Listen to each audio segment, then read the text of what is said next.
한재호TV 시청자 여러분, 오늘은 한국장로교회 제3차, 4차 분열에 대해서 말씀을 드립니다. 우리는 지난 편에서 한국장로교회 1차, 2차 분열을 고차했습니다. 1차 분열은 1952년에 고신척으로 인한 분열, 그 다음 2차 분열은 1954년 신학사상 문제로 인해서 분열되었던 그 기장측과의 분열을 말씀드렸고요. 오늘은 이 한국장로교회 제3차 분열과 4차 분열에 대해서 말씀드리려고 하는데, 먼저 한국장로교회 제3차 분열은 이 선교기구의 갈등으로 인한 분열이었다라고 말씀을 드립니다. 그것은 곧 NA와 WCC 대립으로 인한 분열이었습니다. NA는 영어로 보면 National Association of Evangelical의 약자로서 복음동지협회로 이렇게 번역이 됩니다. 이 단체는 1942년에 시작이 되었으며 개인 구원의 완성을 목표로 한 복음적 신앙생활을 위하여 동일 신앙 고백자들이 결속한 단체다라고 말씀을 드리고요. 그리고 WCC는 에큐메니칼 운동, 즉 교회 연합운동, 교회 일치운동을 말하는데 월드 카운슬 오브 처치의 약자로서 세계교회협의회라고 합니다. 20세기에 와서 이 운동은 WCC라는 기구를 통해서 전개되고 있는데, 에큐메니칼 운동이라고 하는 것은 WCC적 에큐메니칼 운동을 말하는 것입니다. 이 단체는 많은 특성을 가지고 있는데, 그 중에서 오늘 두 가지만 지적을 해 본다고 하면, 첫째는 신학적 자유주의 및 혼합주의입니다. 이 단체는 이단적 신앙을 고백하는 급진주의적 신학자들과 교회 지도자들을 용납하고 있습니다. 불교, 힌두교, 그 다음에 유대교, 모슬렘교 등과 교제를 갖는 것이죠. 그 다음 또 한 가지, 교회가 가지는 이 구령의 영적 사업보다는 사회 참여의 면을 더 많이 고조를 하고 있습니다. 교회가 사회적 국가적 문제에 관심을 두는 것 자체는 결코 잘못이 아니죠. 그러나 거기에만 교회의 사명이 있는 것으로 보고 사회 참여의 문제가 그리스도의 구속적 용어들로 표현되고 다루어지고 있는데 문제가 있는 것입니다. 그들은 경제, 산업, 정치, 국제 문제 등 생활상 여러 가지 방면의 문제들에 지나치게 관심을 가지고 간섭을 하는 것입니다. 이 단체는 신앙, 교리, 진리에 대해서는 한 가지도 명백한 답을 주지 않았으나 교회나 국가를 향하여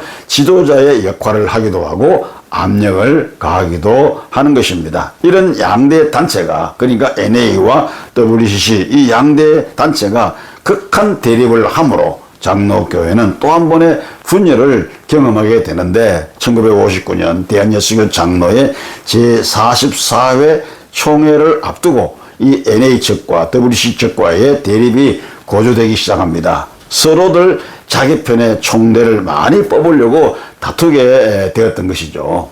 그 예로 경기노회에서 NA 측에서 총대가 18명, WCC 측에서 총대가 10명이 선출이 되었는데, 다시 임시노회를 열어가지고 WCC 측이 26명, NA 측이 2명이 되도록 이렇게 변경이 되어버렸고, 이 두 개의 총대 명단이 총회의 상징이 된 것입니다. 대전중앙교회에서 모였던 이 대한예수교 장로의 제44회 총회는 이 총대권 문제로 중대 국면에 부딪혔습니다. 그러나 총대 명단은 결국 WCC 측의 명단으로 낙착이 되고 말았습니다.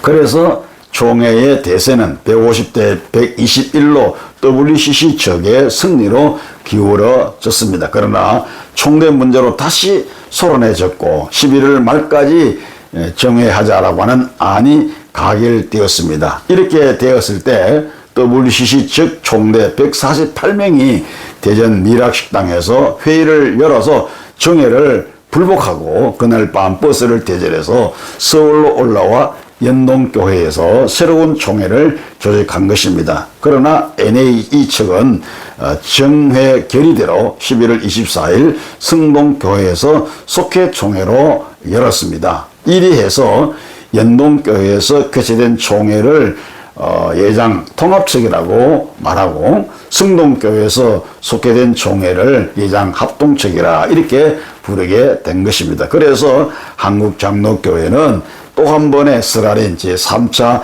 분열의 역사를 이룩했던 것입니다. 그리고 한국교회 제4차 분열이 또 한 번 있었는데 이 4차 분열은 교권 쟁탈로 인한 분열이었다라고 볼 수가 있습니다. 1979년 대구 동북교회당에서 제64회 총회로 모였을 때 합동측과 그리고 합동보수측으로 분열이 되었습니다.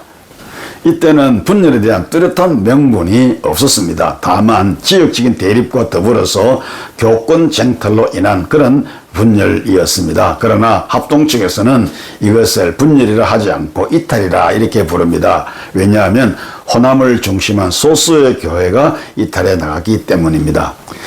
이탈해 나간 이 합동 보수 측은 후에 자기들대로 또다시 분열이 되었는데 장로교회라고 하는 이 명칭을 그대로 사용하므로 장로교회 군소교단이 많아졌던 것입니다. 그리고 합동과 합동보수 측이 나누어질 때 아무데도 서지 않았던 중립적 교회들이 있었는데 이들 교회들은 1981년 합동신학교를 설립을 하고 합신이라는 이름으로 독자적인 교단을 새롭게 조직을 했습니다. 그래서 1979년 이후 합동 측에서 분열해 나간 보수 측에서 여러 갈래로 나누어지게 되었고 중립에 있었던 교회들이 합신이라는 이름으로 교단을 조직함으로 명분 없는 다툼으로 장로교회는 여러 갈래로 나뉘어지게 되었던 것입니다. 마지막으로 이 분열에 대한 성경적 고찰을 해보는 것 좋을 것 같습니다. 성경에 보면 초대교회 때부터 분파의 비극을 경험한 것을 우리가 성경을 통해서 볼 수가 있는데 그것은 교회가 하나님의 뜻이 원만히 실현된 천국도 아니고 그 안에 참여한 성도들이 천사가 아니기 때문에 분파가 생기게 된다고 생각해 볼 수 있는 부분입니다. 그러면 성경 안에서 볼 수 있는 분파의 요인들이 뭘까요? 한 5가지로 우리가 생각해 본다고 하면 첫째는 공동체의 구성원이 서로 소격된 개인 감정으로 내분이 생긴다고 봅니다. 예를 들어서 빌립보 교회의 유오디아와 순두계 사이에 일어났던 이 분쟁을 우리가 볼 수가 있죠. 그리고 또 한 가지 교권에 의한 분열이라고 볼 수가 있습니다. 고린도 전서에 보면 바울파, 아볼로파, 게바파, 그리스도파 이렇게 여러 파로 나누어진 것을 볼 수가 있죠. 그리고 이단 사상으로 통일의 이념이 깨어짐으로 말미암아 분열이 되는 것, 그리고 선교의 방법 문제로 또 갈라서는 것, 이것은 바울과 바나바 경우를 볼 수가 있죠. 그리고 복음에 대한 해석의 차이에서 이렇게 또 갈라지는 경우를 우리가 볼 수가 있습니다. 결론적으로 잘못된 동기에서 나온 교파 분열은 분명히 죄악이고 또 우리가 이것은 지양되어야 하지만 바른 동기에서 나온 이 분열은 우리가 용납하고 또 수락되어야 한다 이렇게 말씀을 드릴 수가 있습니다.